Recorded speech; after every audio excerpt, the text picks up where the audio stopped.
आज की दुनिया में व्यापार बहुत जटिल हो गया है। कभी कभी कंपनियां ऐसी गतिविधियों में शामिल होती हैं जिन्हें वे सार्वजनिक रूप से प्रकट नहीं करना चाहती हैं। इन गतिविधियों को छिपाने के लिए कुछ कंपनियां एक खास रणनीति अपनाती हैं, जो कि है शेल कंपनियां। तो दोस्तों, आज के इस वीडियो में हम बात करने वाले हैं बहुत ही इम्पोर्टेंट टॉपिक के बारे में, जिसका नाम है शेल कंपनी। दोस्तों, जब भी आप मनी लॉन्ड्रिंग, हवाला ट्रांजैक्शन या फिर टैक्स में कोई गड़बड़ी का फ्रॉड सुनते हैं तो वहां पर शेल कंपनी का नाम सबसे ऊपर आता है। तो दोस्तों, इसी को लेकर आज के इस वीडियो में हम जानेंगे कि आखिर ये शेल कंपनी क्या होती है, शेल कंपनी का काम क्या होता है और किस मकसद के साथ इस तरह की कंपनी को बनाया जाता है।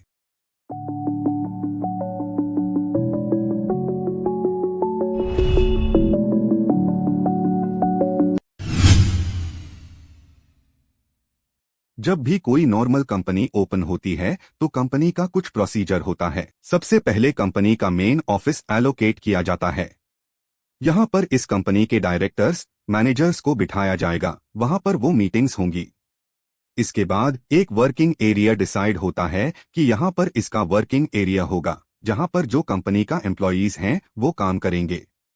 वहीं हम एक शेल कंपनी की बात करें तो यहाँ पर किसी भी तरीके का कोई ऑफिस नहीं होता, किसी भी तरीके का कोई वर्किंग एरिया नहीं होता। इवन यहाँ पर एम्प्लॉयज ही नहीं होते हैं, उनका फिजिकली कोई भी एक वर्किंग एरिया नहीं होता है और ना ही उनके अंदर कोई भी एम्प्लॉयज काम करते हैं। तो दोस्तों, यहाँ पर मैं आपको बताना चाहूंगा, शेल कंपनी ऐसी कंपनीज होती हैं जिनका कोई फिजिकल एग्जिस्टेंट होता ही नहीं है, वो सिर्फ पेपर्स पर होती है। एंड पेपर्स की कंपनीज इनको हम कह सकते हैं। तो दोस्तों, जब इन कंपनी में किसी तरीका कोई काम ही नहीं होता तो इनको बनाया क्यों जाता है? तो दोस्तों, यहाँ पर मैं आपको बताना चाहूंगा कि यह जो कंपनी होती है, बेसिकली इनको फाइनेंशियल ट्रांजैक्शंस की रोलिंग के लिए बनाया जाता है। जी हाँ दोस्तों, वो जो फाइनेंशियल ट्रांजैक्शंस होते हैं वो कई बार इलीगल भी होते हैं, जैसे मनी लॉन्ड्रिंग के ट्रांजैक्शंस, हवाला ट्रांजैक्शंस।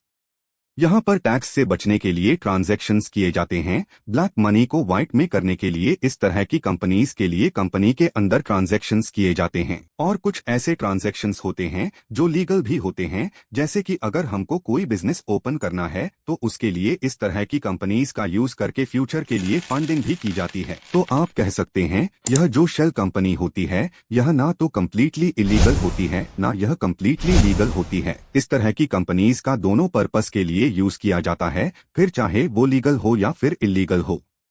अब दोस्तों, यहाँ पर मैं आपको बताना चाहूंगा कि यहाँ पर यह जो शेल कंपनी होती है इनको ज्यादातर ऐसे देशों में खोला जाता है जिनको हम टैक्स हेवन कंट्रीज के नाम पर जानते हैं। अभी टैक्स हेवन कंट्रीज क्या है तो मैं आपको बताना चाहूंगा। टैक्स हेवन कंट्रीज वो होता है जहाँ पर टैक्स को लेकर ज्यादा रिस्ट्रिक्शन नहीं होता है, टैक्स को लेकर बहुत सारी छूट वहाँ पर दी जाती है। कड़े नियम वहाँ पर इस तरह के नहीं होते कि आपको टैक्स पे करना ही पड़ेगा।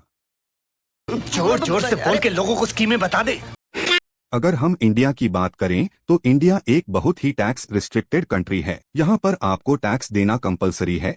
अगर आप टैक्स छुपाते हैं तो यहाँ पर यह इलीगल माना जाता है। लेकिन ऐसी बहुत सारी देश है जैसे स्विट्जरलैंड, नेदरलैंड्स, पनामा, यह ऐसी कंट्रीज हैं जिनको हम टैक्स हेवन कंट्रीज बोलते हैं, जहाँ पर टैक्स को लेकर बहुत सारी छूट दी जाती है, ना कोई कड़े नियम कानून होते हैं। तो इस तरह के देशों में यह जो हमारी शेल कंपनी हो यूज किया जाता है।